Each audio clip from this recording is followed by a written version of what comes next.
మీ ఎలాంటి వ్యాపార ప్రకటనలకైనా వెంటనే మా ఛానల్ సంప్రదించండి. అందరికీ నమస్కారం.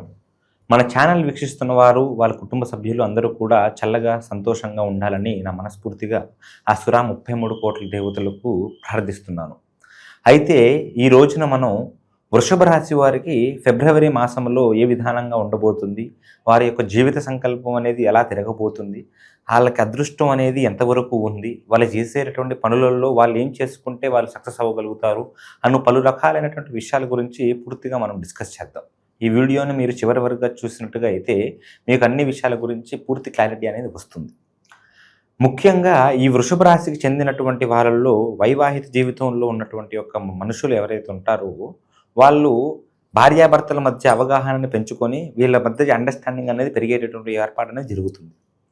ధన సమస్యలు అనేవి కొంచెం పెరిగే యొక్క అవకాశం కనిపిస్తుంది. అంటే ధన నష్టం కానీ, అనవసరమైనటువంటి అదనపు ఖర్చులు కానీ, ఆదాయం తగ్గడం కానీ, వ్యయం అనేది పెరగడం అనేటటువంటి ఒక విషయాలు అనేవి కనిపిస్తున్నాయి. కొంచెం వీళ్ళు ఈ స్నేహితుల వలన కొన్ని అవమానాల బారిన పడేటట్టుగా, కొన్ని ఆటంకాలు చిక్కుకునేటట్టుగా వృషభ రాశి వారికి కనిపిస్తుంది. అయితే కొన్ని నెగటివ్స్ ఉన్నప్పటికీ వీళ్ళకి ఈ యొక్క పంచగ్రహ కూటమి నుంచి కొన్ని పాజిటివ్స్ కూడా వీళ్ళ జాతకంలో మలుపు తిరిగే విధానం అనేది చాలా బ్రహ్మాండంగా కనిపిస్తుంది. ఆ పంచగ్రహ కూటమి తర్వాత వీళ్ళ జీవితం అనేది ఎన్నో మలుపులను చూస్తుంది. వీళ్ళకి అర్థం కాకుండానే వీళ్ళకి ఎన్నెన్నో పాజిటివ్ న్యూస్లు, కొన్ని వస్తువులు కొనడం కానీ, వీళ్ళకి ఆదాయం పెరగడం కానీ, సంతాన సౌఖ్యం కానీ, జీవితంలో కుటుంబ సౌఖ్యం కానీ, వీళ్ళు ఎప్పుడూ ఈ సమస్యకి పరిహారం లేదు అనుకున్నటువంటి సమస్యలు కూడా పూర్తిగా తొలగిపోయేటటువంటి యోగ్యత కూడా బ్రహ్మాండంగా కనిపించే ఒక యోగ్యత అనేది వృషభ రాశి వారికి చాలా బ్రహ్మాండంగా కనిపిస్తుంది. అయితే ఈ వృషభ రాశి వారు కొన్ని ప్రయాణాలు అనేవి అనవసరమైనటువంటి ప్రయాణాలు చేయవలసినటువంటి పరిస్థితులు కొన్ని వస్తూ ఉంటాయి. అనవసరమైనటువంటి ఖర్చులు కూడా కొన్ని పెరుగుతూ ఉంటాయి. సంతానం వలన కొన్ని ఇబ్బందులు వీళ్ళకి ఎదురయ్యేటటువంటి ఒక ఏర్పాటు అనేది జరుగుతుంది. వృషభ రాశికి సంబంధించినటువంటి ప్రేమ వ్యవహారంలో ఎవరైతే ఉంటారో వాళ్ళు కూడా కొన్ని బలమైనటువంటి సమస్యలలో ఇబ్బందులు చిక్కులు పడేటటువంటి ఏర్పాటు అనేది కనిపిస్తుంది. ఇంట్లో వాళ్ళ వలనో లేకపోతే ప్రేమించే వ్యక్తి నుంచి సరైన రెస్పాన్స్ ఉండకపోవడం లాంటి కొన్ని సమస్యలు, మీ మధ్యన వేరే మూడో వ్యక్తి రావడం వల్ల లాంటి సమస్యలు కూడా కొన్ని వచ్చే ఏర్పాటు అనేది జరుగుతుంది. వృషభ రాశికి సంబంధించినటువంటి స్త్రీలు కానీ, పురుషులు కానీ వీళ్ళ యొక్క జీవితం అనేది అలా తిరగబోతుంది. ఎవరైతే కొన్ని ఆరోగ్య సమస్యల గురించి బాధపడుతున్నారో వాళ్ళ ఆరోగ్యం అనేది బలపడేటటువంటి ఒక ఏర్పాటు కూడా జరిగే యోగ్యత కనిపిస్తుంది. నవగ్రహ అనుకూలత అనేది కూడా కొంచెం బలహీనంగా ఉంది. అది అన్ని రకాలుగా కూడా వీళ్ళకి సంతృప్తి చెందే విధానంగా ఏమీ లేదు.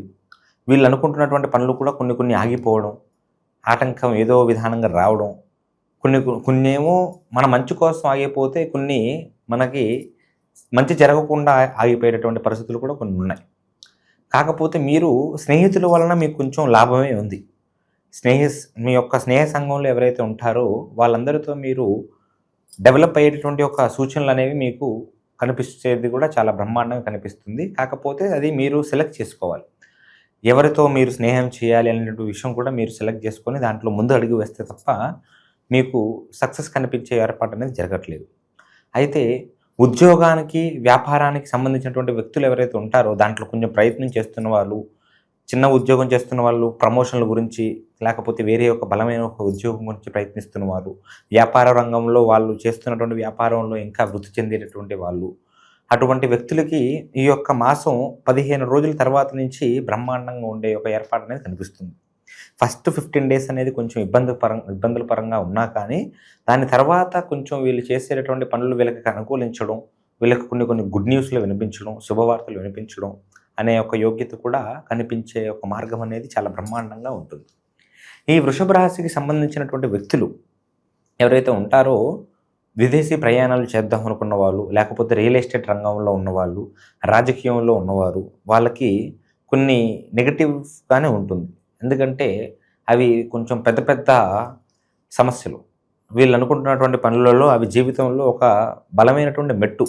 ఆ మెట్టు ఎక్కేదానికి వీళ్ళకి కొంచెం చాలా సమయం అనేది పడుతుంది. ఆ సమయం అనేది రావడానికి వీళ్ళకి ఇంకా ఒక 3-4 నెలల సమయం అనేది చాలా వరకు ఉంది. అది ఇప్పుడు ప్రయత్నం చేసినా కానీ చాలా విఫలమయ్యేటటువంటి సూచనలు అనేవి చాలా బ్రహ్మాండంగా కనిపిస్తూ ఉంటాయి.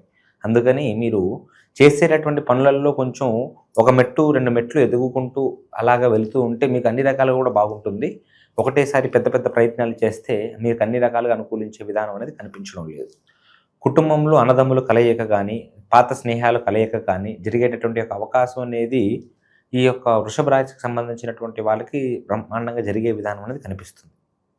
వీళ్ళు చేసుకోవలసినటువంటి పనంతా కూడా శనివారం రోజున శ్రీ వెంకటేశ్వర స్వామి యొక్క ఆలయానికి వీళ్ళు ఒకసారి దర్శించుకొని, అక్కడ వెంకటేశ్వర స్వామి ఆలయాలలో కొన్ని నవగ్రహాలు కూడా ఉంటూ ఉంటాయి. ఆ యొక్క నవగ్రహాల చుట్టూ 9 ప్రదక్షిణలు చేసి వీళ్ళు వెంకటేశ్వర స్వామిని కూడా దర్శించుకొని అక్కడ గోవిందనామాలు చెబుతూ ఒక 5 నిమిషాల పాటు కూర్చొని వీళ్ళ యొక్క బాధని కూడా పూర్తిగా అక్కడ తెలియజేస్తే ఆ ఒక్క లక్ష్మీ వెంకటేశ్వర స్వామి యొక్క సంకల్పం కూడా వీళ్ళ జీవితంలో నిండుగా ఉండేటట్టుగా కనిపిస్తుంది. వృషభ రాశి వారికి వచ్చేటటువంటి యొక్క సమస్యలకి, వచ్చేటటువంటి యొక్క ఆటంకాలకి కూడా ఆ యొక్క కలియుగ దైవమైనటువంటి శ్రీమన్నారాయణుడే మీకు ఆదుకోగలుగుతాడు. మీరు ఎన్ని పూజలు, ఎన్ని కార్యాలు చేసినా కానీ ఈయన చేసినటువంటి ఒక బలం అనేది మీకు లభించేటటువంటి ఒక ఏర్పాటు అనేది జరగదు. అయితే మీరు కొన్ని దానాలు, ధర్మాలు చేసుకోవడం వలన బాగుంటుంది. కాకపోతే అధికంగా చేయకూడదు. అది సహాయమైనా కానీ, దానమైనా కానీ, ధర్మమైనా కానీ అది మీ యొక్క స్థాయిని మించి చేసినట్టుగా అయితే మీరే తర్వాత ఇబ్బందుల్లో పడవలసినటువంటి ఒక పరిస్థితి కల్పిస్తుంది. రుణబాధలు ఎవరైతే పడుతున్నారో, అంటే వీళ్ళు వేరే వారికి రుణం ఇచ్చి బాధపడడం కానీ, వేరే వాళ్ళ దగ్గర వీళ్ళు రుణం తీసుకొని బాధపడడం కానీ ఎవరైతే ఉంటారో ఆ రుణ బాధలు అనేవి ఈ యొక్క మొదటి 15 రోజుల తర్వాత నిదానంగా వాటికి ఏదో ఒక పరిష్కార మార్గం అనేది కనిపించే ఏర్పాటు అనేది జరిగే యొక్క యోగ్యత ఉంది. రుణ బాధలు అనేవి వీళ్ళ జీవితంలో ఎప్పటి నుంచో కొంచెం బలమైనటువంటి ఒక సమస్యగా మారిపోయి అది తీరనటువంటి ఒక సమస్యలుగా వెదజల్లిపోతూ ఉంటుంది. దానివలన మనశ్శాంతిని కోల్పోతూ ఉంటారు. అది కూడా కాస్త పూర్తిగా తొలగిపోయే ఒక అవకాశం అనేది ఉంది. ఈ వృషభ రాశి వారు వీళ్ళు ఏ పని చేసినా కానీ ఆచితూచి అడుగు వేయవలసినటువంటి పరిస్థితులు ఉంటుంది. అప్రమత్తంగా ఉండాలి, మాట జారకూడదు. వీళ్ళ మాటకి చాలా పవర్ అనేది ఉంటుంది. వృషభ రాశికి సంబంధించినటువంటి స్త్రీలకి ఇంకా ఒక మాటకు ఉన్నటువంటి బలం అనేది చాలా ఉంటుంది. ఆ యొక్క నాలుకతో మీరు మాట్లాడి ఏ మాటకైనా కానీ చాలా జాగ్రత్తగా మీరు అథారిటీతో మాట్లాడితే మీకు అన్ని రకాలుగా బాగుంటుంది తప్ప ఏది పడితే అది మాట్లాడితే మీ మాటకి విలువ పూర్తిగా తగ్గిపోతుంది. మీరు మీ యొక్క చుట్టుపక్కల ఉన్న వాళ్ళల్లో 10 మంది ఒకలాగా ఉంటే మీరొక్కటే ఒకలాగా ఉంటూ ఉంటారు. అటువంటి ఆలోచన విధానంగా మీకు ఉంటూ ఉంటుంది. కాబట్టి మీరు చేసేటటువంటి పనులలో సలహాలు, సూచనలు అనేవి మీకు పనికిరావు. మీ యొక్క స్వయ సంకల్పంతో చేసుకున్నటువంటి పనులు మాత్రమే మీకు కలిసి వస్తాయి తప్ప ఎవరెవరో ఏదేదో మాటలు చెబుతున్నారు అని వల్ల కాదు అని కొంతమంది అంటూ ఉంటారు, ఇది చెయ్యండి అని కొంతమంది అంటూ ఉంటారు. వాళ్ళ మాటలు ఉండడం వల్ల మీకు నష్టమే తప్ప లాభం అనేది ఉండేటటువంటి ఒక అవకాశం కనిపించడం లేదు. అయితే ఈ యొక్క వీళ్ళు ఏం చేసుకోవాలి, వీళ్ళు చేస్తున్నటువంటి జీవితంలో అభివృద్ధి చెందడానికి, వీళ్ళ మనశ్శాంతి చెందడానికి వీళ్ళు ఏం చేసుకోవాలి అని అంటే ఒక వెంకటేశ్వర స్వామిని మాత్రమే వీళ్ళు స్మరించుకున్న వలన అన్ని రకాలైనటువంటి సమస్యలకి వీళ్ళ పూర్తి పరిష్కారం అనేది జరుగుతుంది. ఇది కేవలం మనకి గ్రహ సంచారం మాత్రమే. వీళ్ళు మీ జీవితంలో మీరు ఎన్నో సమస్యలని ఎదుర్కొంటూ ఉంటారు. ఎన్నెన్నో ఇబ్బందులలో, ఎన్నెన్నో నరదృష్టి అని, దుష్ట ప్రయోగాలు అని కొన్ని బలమైనటువంటి ఒక పరిస్థితులలో మీరు ఇరుక్కొని చాలా బాధలు పడుతూ ఉంటారు. మీ యొక్క సమస్యలకి కొన్ని పరిష్కారాల మార్గం మీకు అర్థం కాక ఎంతో మనశ్శాంతిని కోల్పోతూ ఉంటారు. అటువంటి సమస్యలు ఏదైనా కానీ మన దగ్గర పూర్తి పరిష్కార మార్గం అనేది అమ్మవారి సంకల్పం ద్వారాగా అందజేసేటటువంటి ప్రయత్నం అనేది మనం ఖచ్చితంగా చేయగలుగుతాం. 100కి 100% మీరు ఎటువంటి సమస్యలతో ఉన్నా వాటికి పూర్తి పరిష్కార మార్గం అనేది మనం అందజేయగలుగుతాం. కింద కనిపిస్తున్నటువంటి ఒక మన నెంబర్కి కాంటాక్ట్ చేస్తే మీరు ఎక్కడి నుంచి ఫోన్ చేస్తున్నా కానీ ఫోన్ ద్వారాగా జ్యోతిష్యం తెలియజేస్తాం. మన ఆఫీస్ అనేది సికింద్రాబాద్లో ముత్యాలమ్మ టెంపుల్ పక్కనే శ్రీ పంచముఖి ఆంజనేయ స్వామి జ్యోతిష్యాలయం అని ఉంటుంది. నేను మీ సీతారాం గురూజీని. సర్వే జన సుఖినో భవంతు, లోకా సమస్త సుఖినో భవంతు, విజయీ భవ.